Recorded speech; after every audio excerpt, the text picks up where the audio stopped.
চট্টগ্রাম বন্দর ব্যবস্থাপনায় বিদেশি কোম্পানিকে যুক্ত করার প্রস্তাব, রাখাইন রাজ্যে মানবিক করিডোরের উদ্যোগ এবং স্টারলিংকের মাধ্যমে ইন্টারনেট সেবা চালুর বিরুদ্ধে সাম্রাজ্যবাদ বিরোধী দেশপ্রেমিক জনগণ ব্যানারে ঢাকায় শুরু হয়েছে এক ব্যতিক্রমধর্মী রোড মার্চ।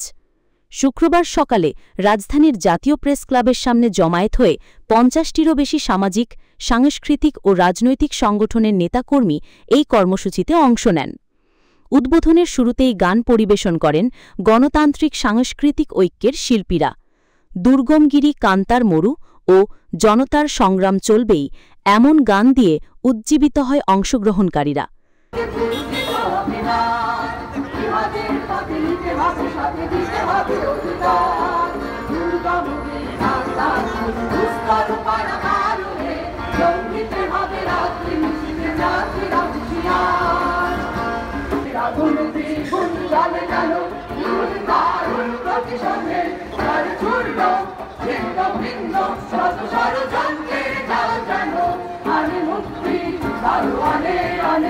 এই সময় আয়োজক সংগঠনগুলির নেতৃবৃন্দ বলেন, চট্টগ্রাম সমুদ্র বন্দর একটি কৌশলগত রাষ্ট্রীয় সম্পদ, যা বিদেশি নিয়ন্ত্রণে গেলে দেশের সার্বভৌমত্ব হুমকির মুখে পড়তে পারে। বক্তাদের মধ্যে ছিলেন বাংলাদেশের কমিউনিস্ট পার্টির সাধারণ সম্পাদক রুহিন হোসেন প্রিন্স, যিনি বলেন, মাটি, নদী, মোহনা সবই আমাদের, এগুলোর উপর বিদেশিদের আধিপত্য কোনোভাবেই মেনে নেওয়া হবে না। এই রোড মার্চ দেশের সার্বভৌমত্ব রক্ষার এক প্রত্যয়। প্রথম দিনের কর্মসূচিতে অংশগ্রহণকারীরা নারায়ণগঞ্জ, কুমিল্লা হয়ে ফেনীতে রাত যাপন করবেন। পথে পথে বিভিন্ন স্থানে ছোট বড় পথসভা ও মিছিল অনুষ্ঠিত হচ্ছে। শনিবার দ্বিতীয় দিন রোড মার্চ ফেনী থেকে মিরসরাই, সীতাকুণ্ড হয়ে চট্টগ্রাম বন্দরের সামনে গিয়ে শেষ হবে এক সমাপনী সমাবেশের মাধ্যমে।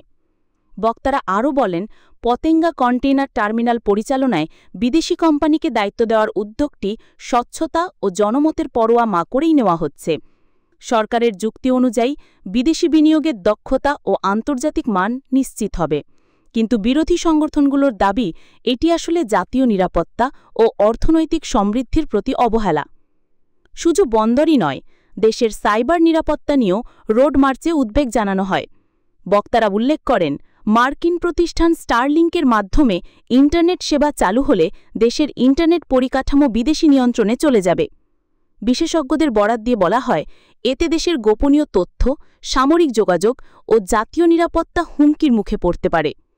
এছাড়া একটি মধ্যপ্রাচ্য ভিত্তিক ইন্টারনেট কোম্পানিতে সাবমেরিন কেবেলের একটি অংশ ইজারা দেওয়ার পরিকল্পনাও সমালোচনার কেন্দ্রবিন্দুতে রয়েছে। বক্তারা বলেন, এই চুক্তিগুলো অঘোষিত উপায়ে দেশের প্রতিরক্ষা ব্যবস্থা দুর্বল করে তুলতে পারে।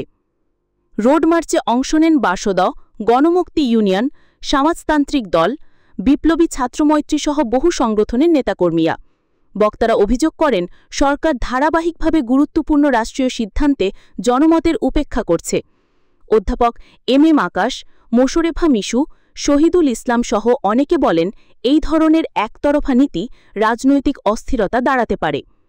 উল্লেখযোগ্যভাবে অধ্যাপক সিরাজুল ইসলাম ও আনু মোহাম্মদ সরাসরি উপস্থিত না থাকলেও কর্মসূচির প্রতি তাদের সমর্থন জানিয়েছেন। বিশ্লেষকরা মনে করছেন, জাতীয় সম্পদ ব্যবস্থাপনায় বিদেশি হস্তক্ষেপের আগে পার্লামেন্টারি পর্যবেক্ষণ, জনমত পরীক্ষা ও স্বাধীন মূল্যায়নের প্রয়োজন রয়েছে। তাদের মতে, ইতিহাসে দেখা গেছে বিদেশি নিয়ন্ত্রিত অবকাঠামো অনেক সময় দীর্ঘমেয়াদে দেশের জন্য আর্থিক ও কৌশলগত ক্ষতির কারণ হয়ে দাঁড়িয়েছে।